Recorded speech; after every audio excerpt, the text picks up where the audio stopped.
Well, welcome everybody. I'm here with Carol Spangler-Vaughn, the founder of Eisana, a remarkable product that I believe it's going to revolutionize the way people are having to contend with cancer. And Carol, you have your own story and journey. And for the investors that are listening in to this video and or audio, just share a little bit about your background, the impetus, you being in the medical field, and you having to deal with this season in your life that was challenging, and you saw an opportunity to really help people, and not only by helping people but making money at the same time and continuing to feed that cycle where you can help more people the more money that this product can make. So I don't want to steal your thunder, Carol, but I've always been impressed by your mission, and please share that with the investors. That's great. Thank you, Izzy. Thanks. So I do have a strong educational background. I have a PhD in biophysics from Johns Hopkins. Then I married that with an MBA from the University of Washington. And I had the great opportunity to work on several startups in business development. Most of those were focused on bringing innovative cancer solutions to market. So I thought I was a bit of an expert in cancer until I became a breast cancer patient. And it had already advanced my lymph nodes, so I had everything thrown at me in treatment. And in spite of all these years working on really amazing, innovative cancer products, I was giving some very old chemo drugs. And I'm not a young person, but one of the drugs I was given was approved by the FDA before I was born. Oh my God. Yeah. So they're inexpensive. So the payers like them. They get the cancer, right? So the oncologists like it, but you're left with a lot of side effects. So that became my real frustration going through treatment and started asking myself, can we start to prevent some of these side effects? We're stuck with these old drugs for a while. So let's work on making the patient experience better. So we have drilled into a really significant problem, which is the nerve damage in the fingers and toes, also called peripheral neuropathy, that Wow. common chemo drugs cause. So you can be left cancer-free but permanently disabled. And I Mm. don't think that's a great trade-off. So we are developing a novel device to prevent that nerve damage.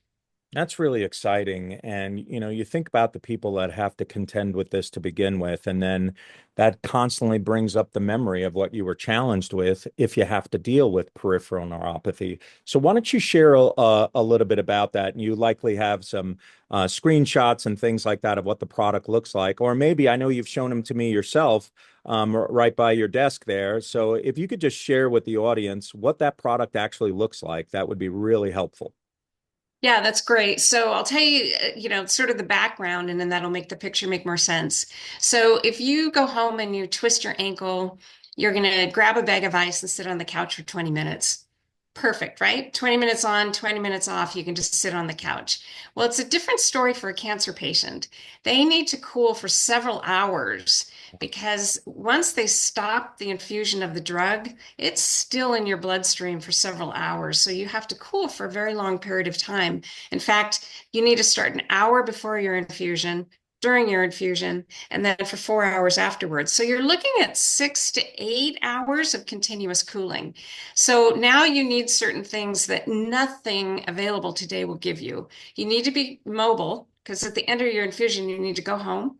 You also need to get up and walk around, go to the kitchen, get some tea, get to the bathroom. But the other thing you need to do is have functional use. So you need to be able to walk safely in the cooling booties, but you also need to use your phone, eat, drink, all while you're cooling your hands. So that's the backdrop to the advice. We are the only company that has a product that gives a patient functionality while they cool their hands and feet. And let me pull up that product picture. So as you're doing that, Carol, let me ask you this. How practical is that in a clinical setting for someone to maybe be sitting there for 5 to 7 hours, or are you saying that they could start cooling at home, go get their therapy, and then when they come back, use the product that you're about to show us here? Yeah, so we worked a lot with patients and nurses and really developed something that fits into the patient experience. So it usually is about an hour from the time you get to the clinic until they actually start injecting you with the chemo drug. So we just tell patients to put the device in the tote bag, go into the clinic, put the booties on, put the gloves on, connect to the chiller, and then sit there. If they need to get up and go to the bathroom, they just disconnect and go to the bathroom, come back to the chair. At the end of their infusion, when everybody wants them to go home, and as a patient, you want to go home, you just unclip, you get to your car, you connect up to car power, so you cool all the way home. So if you have a 10-minute drive or a 2-hour drive, you're completely covered. Then once you get home, you disconnect, move into the house, and then you continue cooling up to that 4-hour period. That's amazing. So yeah, go ahead and unveil what you're going to show us Okay. here. Well, this looks remarkable, Carol. So you've got a portable chiller that you can take with you into the clinic, correct? There's no problem with that, right? Correct. They're Absolutely. waiting there utilizing this, and I see you've got a throw blanket, the gloves, and the booties. So walk me through what this actually does. Yeah, so if you think about it, we have a chiller and then we have gloves and booties, and there's tubing that connects them all because it's running just cold water through the gloves and the booties. And we weren't sure what to do with the tubing, so we came up with a really elegant solution, and we just coordinated the tubing into a throw blanket. So no one's going to get twisted or tangled, and it's already in the patient experience. So it just makes for a really respectful experience for the patients. So that's our device. And then we have a tote bag that Oh, everything fits in. exactly. There's the blanket. Yeah. So again, at So the it's like end of a the, Sherpa blanket. It looks something that you could literally buy at like Costco or something like that, a Sherpa blanket. That looks nice. I like that. yeah, it's really cozy. And we did a usability study, and all of the patients in the study said, "Oh, we love the blanket. The blanket's awesome." So it's really a very nice. It's very functional, but it actually adds to the patient experience. Now, I'm looking at this graphic here that you have, and I'm noticing that this individual is able to use their phone as well. So, no issue there with having the gloves on if they're looking at maybe some social media, pictures of their grandkids, whatever it is. Talk to me about that. How did you design that? Yeah, and so again, we got a lot of input from patients and nurses and oncologists, but the patients and nurses really had a lot to say about how they wanted this designed. And the nurses were really straightforward about telling us if a patient has to stop cooling to use their phone, they're going to stop cooling. So they challenged us to make a solution that patients can use their phone in. So it's really pretty straightforward. We made the gloves very sleek so that patients have dexterity, but we made the fingertips conductive so that you Mhm. can use your phone. So in our usability study, we had patients use their phone, eat, drink, read a magazine. Patients can even type on a keyboard if they want to do that. So they're very functional. Again, we're the first company who's been able to actually accomplish this. That is absolutely amazing. So it begs the question, you've got these cool tubes and a blanket. Are you putting something over you where now you're like freezing to death? And, I've seen, unfortunately, people have to walk through cancer treatments that unfortunately it just didn't work for them and ended up having an early demise. And as they declined in health, they were getting really frail, and I would even say cold when I would see them. They were always wrapped in a blanket. Does this exasperate the body temperature where they're like, oh my gosh, I'm freezing? Can you speak to that? Yeah, actually, this is a much kinder approach. So, what clinics are doing right now, because they don't have a way to do this in a kind way for patients, is they're recommending that patients use baggies of crushed ice. I used frozen corn kernels. Some people are buying the freezable socks and mitts off of Amazon. So that's ice cold. So if you're having any cold sensitivity or you just don't feel good, that's going to be really painful. So ice cold is like 32 degrees Fahrenheit. Well, we don't have to be that cold. We're right around 65 degrees Fahrenheit. Oh, So it's wow. actually a very comfortable temperature. And then, you add in that nice cozy throw blanket, and patients are tolerating it very well. So, do they have the ability to make that a little colder, that they could tolerate, or maybe reduce the intensity of the cold temperatures? What's that like? That's a really great question, Izzy. And that was something that the doctors and nurses all said. They wanted the patients to be able to adjust the temperature. So, how we have it set is it goes down to the lowest temperature. And then, if a patient is like, gosh, I'm not feeling good, or this is too much for me, they have the ability to turn it up. If it's still not comfortable enough, they can turn it up a second time. We're still in the efficacious and the effective range of temperature, but this sort of psychologically helps patients feel that they're in control. We did temperature tolerability studies, and for most patients, our set point is perfectly comfortable, but some patients have cold sensitivities like Raynaud's syndrome, and Oh, yeah. they Yeah. they wanted to bump it up. So we can accommodate pretty much most patients with our device. Wow, that is remarkable. And yet, if they bring it to down to the mildest sensitivity of cold temperatures, they're still getting the benefits of the device. So it won't be to the Absolutely. point where it's doing nothing and they spent that time with the booties on. So that's great. Why would someone, is it better, would you say? Would they want it colder? Would they be able to maybe not have to use it as long, or what's the benefit there? Yeah, you don't need to be colder. This is the efficacious temperature, and the time, you can't shorten the time. The time is really based on how long it takes that drug to leave your body. And so that's not going to go out any faster if you've got colder gloves on. So, we know what the effective temperature is, and we're going below that so that we have a little leeway for patients to come up. But that's really the optimal device. Absolutely remarkable. And on a related point, as remarkable as your company is, I'm sure some of you are seeing the link that has come up. Go ahead and click on that. If you're saying, Izzy, I've seen enough, I want to talk to Carol, you'll talk to myself first. We can get you details on the offering that's out there right now. It's really exciting. We're not going to go into too much of the detail of the entire offering right now. We'll definitely speak to you individually with that, but go ahead and click on the link. You can get on my schedule and potentially speak with Carol herself. Well, Carol, let's move on to some of those exciting points related to where this company is going, where it's been. Talk to me, because I'm sure it's going to come up in conversation like it always does with any potential investment. The IP that is defensible, any of the patents, and what you've been able to do in your portfolio. Can you speak to some of that? Yes, I can. So if you step back and realize that we are the only company that has tackled functionality in cooling. To do that, it may sound simple, but it actually wasn't simple. We've been working with a technical apparel design company to sort of say, okay, this is what we need technically, but then we need function and we need aesthetics. So Sure. that has helped us a lot. So the innovative way that they've been able to design the boots and the booties and the gloves is the subject of a patent.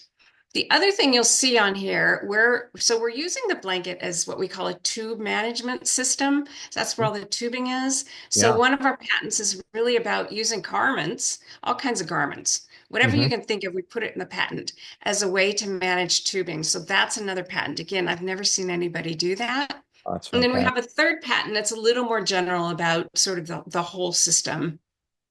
Sure, sure. That makes a lot of sense. So, Carol, when we look at the differentiators of cost of the product, I have to imagine something on Amazon where it's going to be freezing and they didn't even know that ahead of time when they've ordered it, like, oh, I just figured I could tolerate it.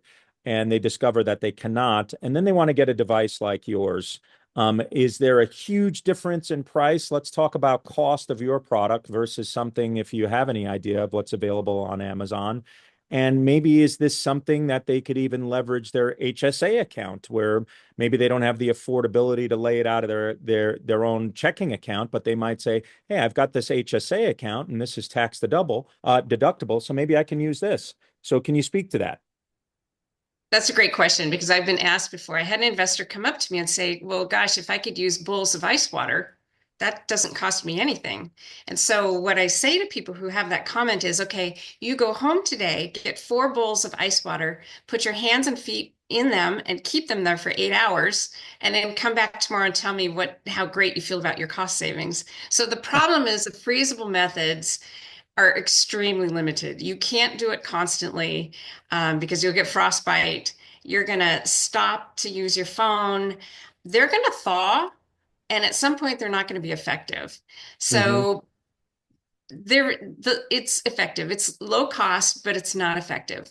What Hmm. we're offering is optimal cooling.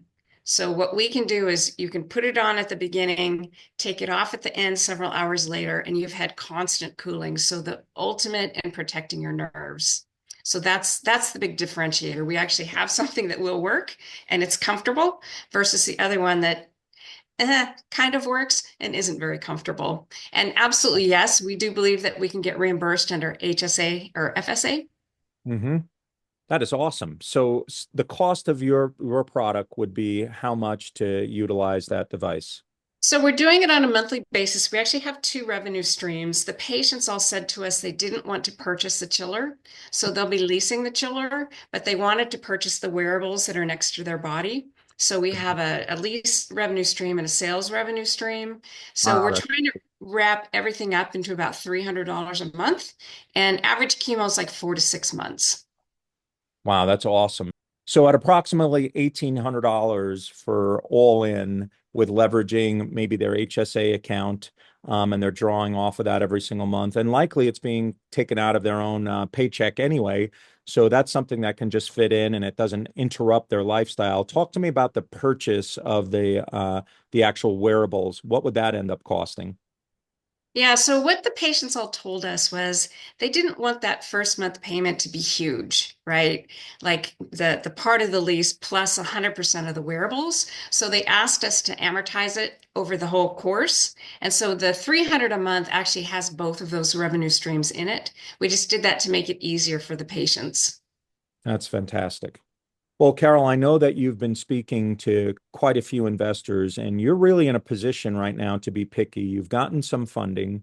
You've been talking to VC firms, and our particular audience, I know looking at what you've been able to develop and what's going to be coming available, talk to us about the scalability after you're capitalized, the size of the market, and what this looks like. Because candidly, I don't think you're going to be someone that's going to be around very long. I think it's going to be scooped up by another company, in my opinion, because this is just such a timely type of device where there's a tremendous need for it. And unfortunately, cancer has been on the rise, even though we've been attacking this for decades. By your own admission, there have been some drugs that have been released before you or I have been born. So I don't know what the market landscape is going to look like 5 or 10 years from now, but right now it's bleak. It seems like cancer is Yeah. on the rise. So can you tell us a little bit about the TAM of what you can address in this market? And I'll tell you what, the size of that is absolutely enormous, but give our investors some scale to that. Yeah, so if you look at how many patients are getting these drugs that can permanently damage the nerves, there's around 2 million cancer diagnoses in the US every year. A little over half of those will get chemotherapy, and about two-thirds of those are getting these drugs that could permanently damage the nerve endings. So that number is about 680,000 patients. This Wow. is every year, and this is US only. So if you take 680,000 and you multiply it by a price point of around 2,000, you're like 1.3, 1.4 billion as the TAM on this just in the US. And so it's a pretty sizable market. I will also add that so in talking about what we're doing, and remember, we're the very first company to have functionality in a device that can cool. Well, we're using thermoelectric cooling, so we can also warm. Hmm. So in pitching, we've had some people come up to us with some other uses. So one of our study subjects had some pretty significant arthritis in her hands, and she put the gloves on. She loved the gloves. She wanted to take the device home and finish up her workday. So she said, "Wow, what a gift to arthritis patients if you could offer a form factor for that group of patients." Well, that's a Yeah. lot of patients. Another doctor came up to me afterwards and he said, we have a lot of peripheral neuropathy. That's all causes, right? Like diabetic. There's a lot of patients suffering with peripheral neuropathy.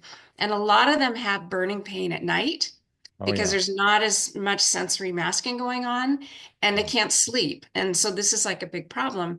And he said, you need to develop a form factor for those patients that they can put on at night so they can sleep the whole night. Yeah. So, once you come up with a new invention and then you start thinking, what else can I do with it? So right now we're looking at out licensing opportunities for those two uses. But our ultimate goal would be to be acquired by a company that could just sort of round out all of the uses for our specific device. Yeah, yeah, and I can totally see that happening where I was mentioning earlier that I don't see your company sticking around for too long because you're attacking a market that I could see other companies scaling this into, especially at the size that you just mentioned. I mean, nearly 700,000 new cancer patients each year.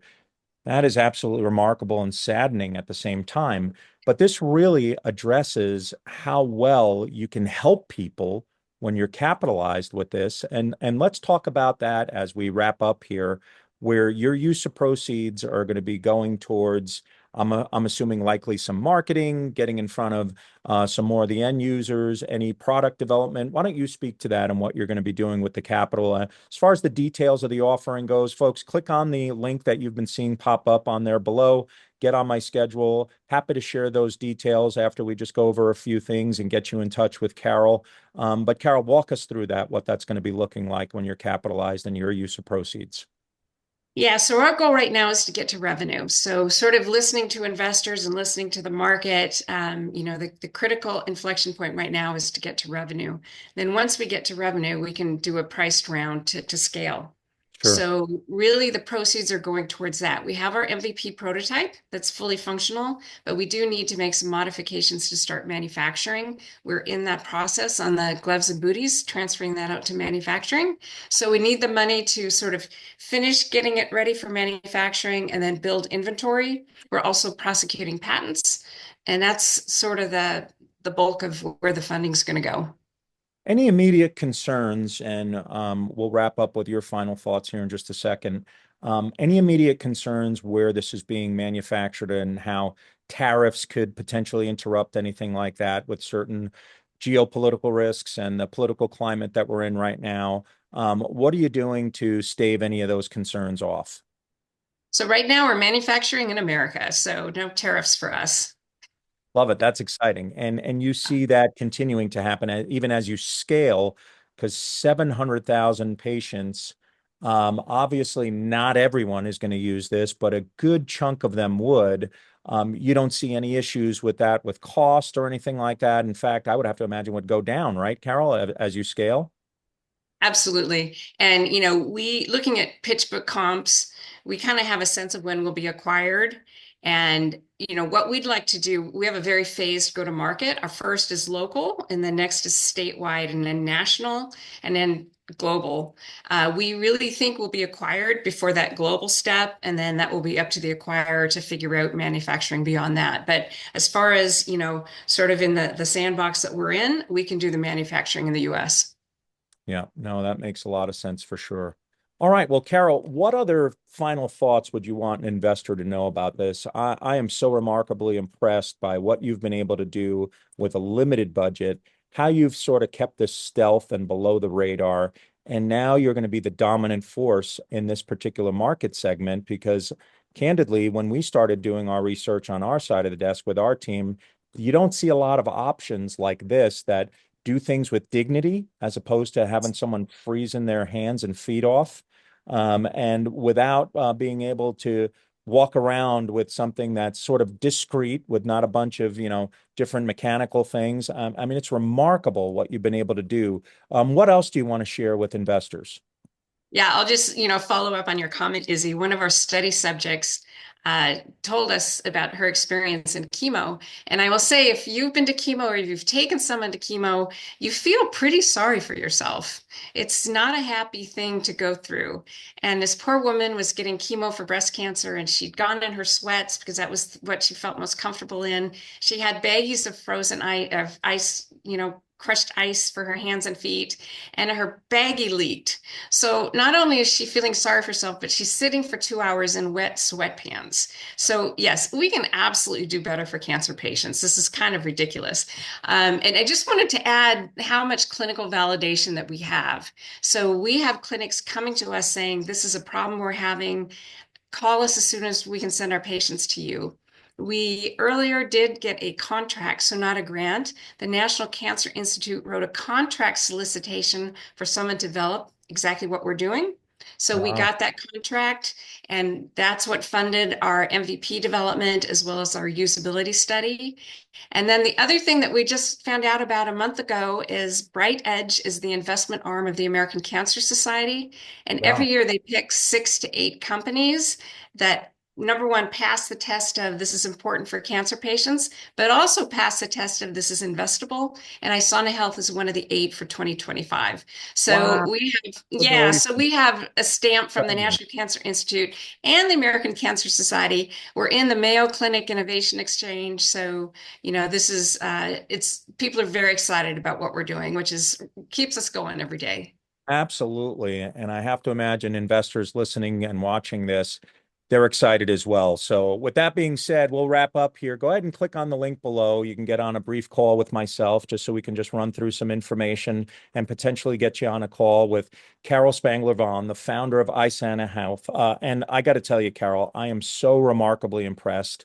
I love what you're doing because I've been, unfortunately, around cancer patients. A very good friend of mine, his wife passed away the year before last, and it was a journey dealing with all of the stuff that you've talked about, and making her comfortable was his primary motive, and this will really help a lot of people be comfortable. I love that. Love what you're doing. Again, Isana, go ahead and click on the link below. Get on my calendar. Looking forward to chatting with you. Thank you so much for carving out the time, Carol. I know you're exceptionally busy with what you're doing and excited to introduce you to the folks that would want to invest in something like this. Great, great job. My hat's off to you for sure. Carol, Thanks, Izzy. we'll talk soon.